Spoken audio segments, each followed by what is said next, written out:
Hey guys, welcome back. Kevin here, Candy Banana Balls. Just a little update on the hatchlings.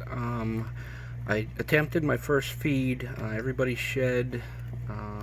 That would have been Friday. I think the last one shed Saturday. So we got them all out. They're in their own tubs now. And first attempted feeding was Sunday evening. And the first one out of the egg, the one that I think is either a super pastel or possibly a super fly, it ate. It took it pretty quick, within the first minute or two, and I'll show you a little footage of that. The other four have not eaten yet. I attempted last night, so I gave it a couple days, and I know some people like put the rodent in and leave it in for, you know, long extended period of time. I only left it in there for probably 20 minutes or so, you know, to try to keep the stress level down. None of them really seemed to be too bothered. One was kind of trying to get away from the rodent, seemed to be a little bit stressed out, but the other ones weren't really even paying attention. So you got to kind of watch your animal. The more stress you're putting on them, you know, in a situation where they don't want to eat, is pretty much, you know, the longer term you're going to want to wait in between trying to do that. What I'm saying is, if you put a rodent in with your animal and it's stressed from the, you know, first few minutes you put it in there, and then, you know, you're leaving that animal in there, that rodent in there for, you know, a long period of time, a few hours or overnight, you're really putting a lot of stress on the animal if it's not ready to eat. So, you know, you're not going to want to try the same thing the next night. You're really going to want to give your animal, your snake, you know, a few days to kind of recompose. And they will show you eventually. You'll notice a little bit of a change in their ways when they get hungry.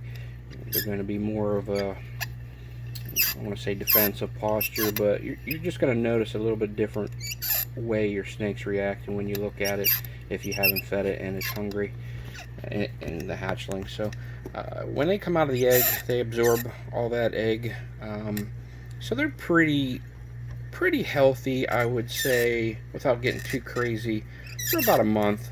You know, if you can't get them to feed within, you know, 3 to 4 weeks of that, that's when you got to start worrying about assist feed, something like that. Again, that depends on, you know, you have healthy babies, you know, good 70, 80 gram babies. You know, if you have obviously very small or some kind of an issue, then, you know, that timetable could definitely be way off. If you have a small animal or, you know, some type of a situation where your babies have hatched and they're 30, 40, 50 grams, you know, that timetable is a little bit quicker. You're going to want to get them eating a little bit faster. But you got good healthy babies. They don't seem to be, you know, losing weight, or you know, you're not noticing anything. You know, 3-4 weeks isn't out of the question.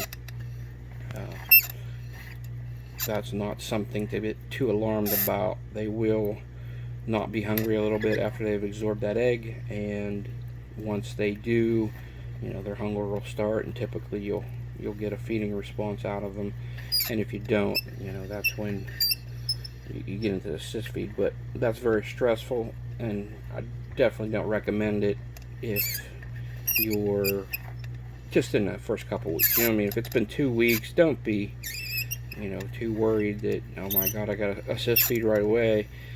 A month is probably about the deadline on a healthy baby. If you don't have, you know, fed by a month, then you're going to want to start being a little concerned. And, you know, much longer than that, you're going to want to maybe, you know, consider if you want to do some assist feeding. So what I wanted to speak to you about quickly, and we covered this in another video a little bit, is rodent nutrition. Rodent nutrition, in my eyes, is probably just as important as what you're feeding.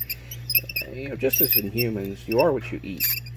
People, you know, they eat well, they eat, you know, high protein, low fat diets. there's a difference. You see a difference, and you're going to see the same thing in your snakes. You're buying rodents from all over, different rodent breeders. What you want to watch or try to do a little research is not all rodents are the same. And I'm working on a little thing trying to prove, a little bit of a stigma about the ASFs. I raise ASFs, and that's what you see here. And I also raise a colony of regular fancy rats. And I think what people are seeing, for the most part, is people buying ASFs and feeding their snakes are all talking about different growth rates, brighter colors, healthier snakes, because I believe of what the ASF diet requires to get good breeding out of ASFs. You got to try to keep their protein levels above 20-22%, and keep their fat below 10% in their diet. So the ASFs are being fed so much better diet than your run-of-the-mill fancy rats that I think a lot of times what you're seeing isn't necessarily because of the rodent, it's because of the diet. And I'm not saying there's any scientific proof to back that, but it makes sense. The ASFs are being fed high protein, low fat diets, and when you feed them to your snake, you're seeing different results from your snake. You're seeing better growth rates, even though they're a smaller rodent. You're seeing brighter colors. Your snakes just are overall more healthy. Better feeding responses, that type of thing. So transition that over. If you're feeding your snake regular fancy rats, where are you getting them from? What do they feed the rodents? Talk to your breeder, talk to wherever you're getting them from. I think a lot of times, if they're honest with you, you're going to find out that they're feeding run-of-the-mill dog food, pretty much anything they can get away with, and that doesn't go with everybody. I've spoke to a few breeders that are going to kind of listen to what I'm saying and go with basically the same type of diet that they're feeding their ASFs. And that's really how it happened for me. I'm using the same food for my colony of fancy rats that I have for my ASFs, and I just started to notice a difference. The snakes that I've been feeding regular fancy rats to, all of a sudden seem to be brighter, more vibrant colors. They seem to be growing better every feeding, and I attribute that to instead of the 14-15%, even if you're using Missouri 6F, which by all means is a great feed for a fancy rat, that's still a little on the low side protein wise. What if you stick with your 6F, but start doing some supplements? Do some mealworm supplements, do some and I want to talk about a variety, not just protein, but just vitamins in general. Cooked sweet potatoes, real high in vitamin A.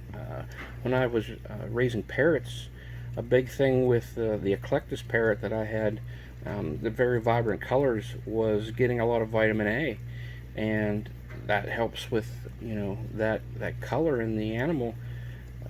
There's not a lot of stuff with real high vitamin A content that you're feeding your rodents, so just something as simple as cooked sweet potatoes in their diet once a week, whatever, I think is going to increase what you see in your results of your animals. Fresh vegetables,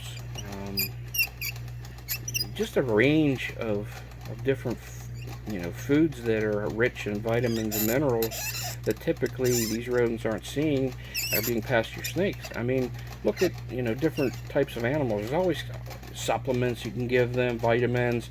There's not much out there to do for a snake. Basically, whatever you're putting in your rodent is what your snake's getting. So why not make sure that your snake's getting a nice vitamin packed, protein packed rodent, and you're going to see results.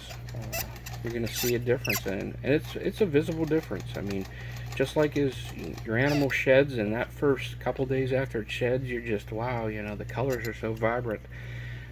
It's almost like that, whenever you start feeding, you get a few months of feeding this higher protein, low fat diet full of vitamins and minerals, you're going to see brighter colors and more vibrant and better growth rates. And it's worth a try. Try it. If you breed your own, You know, it's simple. It's not a super expensive. Give them some of your leftovers. You know, cooked broccoli.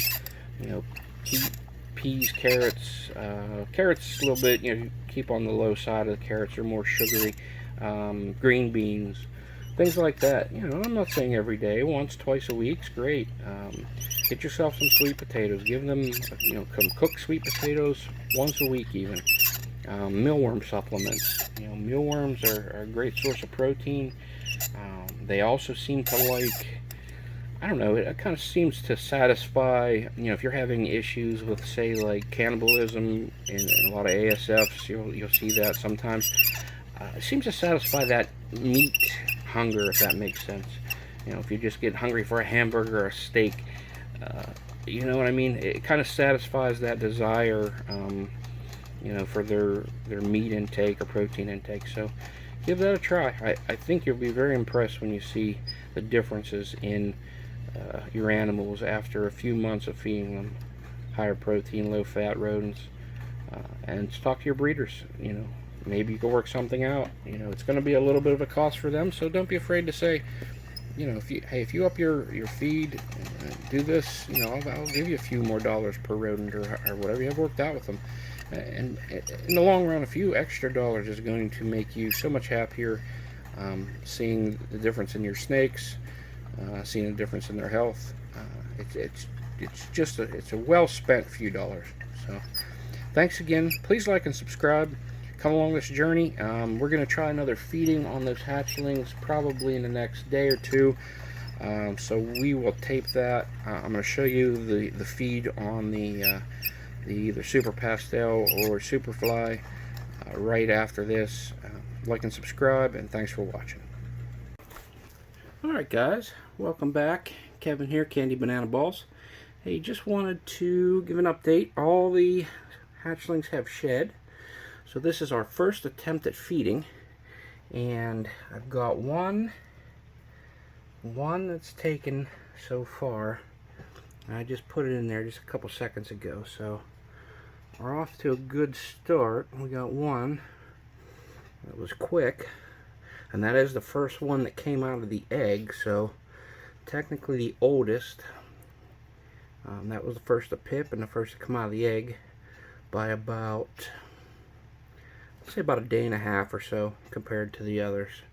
And then they started one by one coming out a little bit after that. So just wanted to show you that this one here, which I believe is a Superfly, just took its first meal, and we'll update you here in a few minutes to see if we have any success on any of the other ones. Alright guys, thanks a lot.